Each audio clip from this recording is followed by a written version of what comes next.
بسم اللہ الرحمن الرحیم. السلام علیکم ناظرین, میں ہوں آپ کا ہوسٹ طاہر خان. آج آپ ایک ایسا پوڈ کاسٹ دیکھ رہے ہیں جس میں ہم آپ کو ملوائیں گے ان لوگوں سے جنہوں نے اپنی محنت اور اپنی شخصیت کی وجہ سے, اپنے جذبے کی وجہ سے اور اپنی ہمت کی وجہ سے نہ صرف اپنی زندگی بدلی بلکہ اپنے علاقے کے لیے, اپنے آس پاس کے لوگوں کے لیے بھی بھلائی کا سبب بنے. ویسے تو میں انہیں جنوبی پنجاب کا سپوت کہوں گا کیونکہ انہوں نے میڈیکل فیلڈ کے ساتھ ساتھ ایک میڈیا انفلوئنسر کے طور پہ بھی سامنے آئے, ملینز میں فالوورز لیے. اور یہ جنوبی پنجاب کے جو سپوت ہیں یہ کوئی اور نہیں ہے, ڈاکٹر عفان کیسر ہمارے ساتھ ہیں. سب سے پہلے ہم انہیں ویلکم کرتے ہیں اپنے شو پر. ڈاکٹر صاحب بہت بہت ویلکم, بہت شکریہ آج آپ نے ٹائم دیا. Thank you Tahir. ڈاکٹر صاحب سب سے پہلے ہم سٹارٹ کرتے ہیں, جیسے کہ یہ ایک پوڈ کاسٹ ہے جس میں جاننا چاہوں گا وہ ورڈز, وہ چیزیں جو آپ لوگوں کو بتانا چاہتے ہیں جو آج تک آپ نے نہیں بتائے.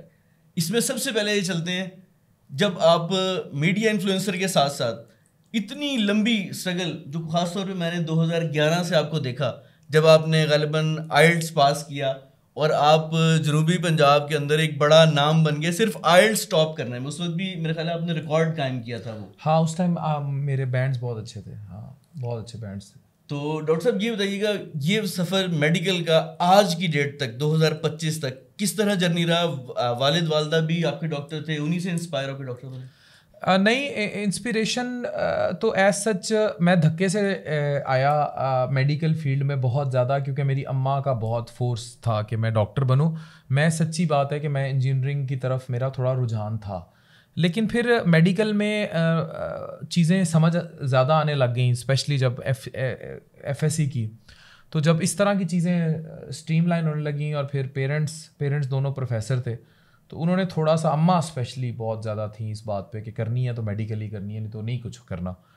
تو پھر لیکن میں نونہال رسالوں میں لوگوں کو اکثر بتاتا ہوں کہ میڈیکل سے پہلے میڈیا میں تھا. میں نونہال رسالوں میں لکھ رہا تھا, میں اخباروں میں لکھ رہا تھا. تو وہ جرنی میری اس سے پہلے ہی چل رہی تھی, تو وہ بس فورس کر کے مجھے پھر غالباً 2005 یا 2006 میں سر ایڈی کے پاس پڑھنے جایا کرتے تھے بائک پہ, تب یہ سوچ لیا تھا کہ اب یہاں سے میرا سفر شروع ہو گیا. اللہ داد صاحب جو تھے نا, وہ اینٹری ٹیسٹ کی تیاری کراتے تھے.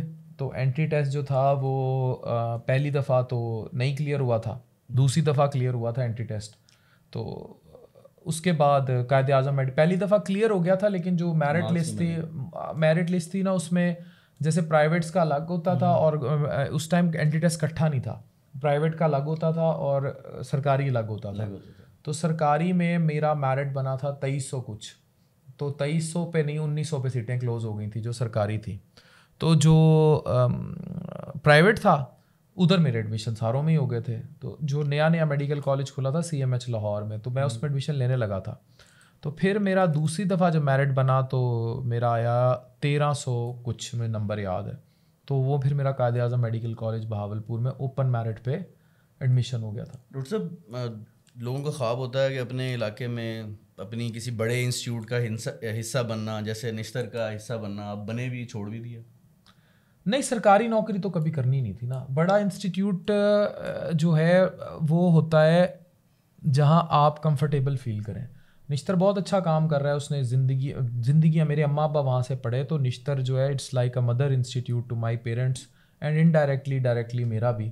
تو میں اس کی بڑی قدر کرتا ہوں, لیکن سرکاری جاب کرنا کبھی بھی میرا ایم نہیں تھا. کیوں؟ اس لیے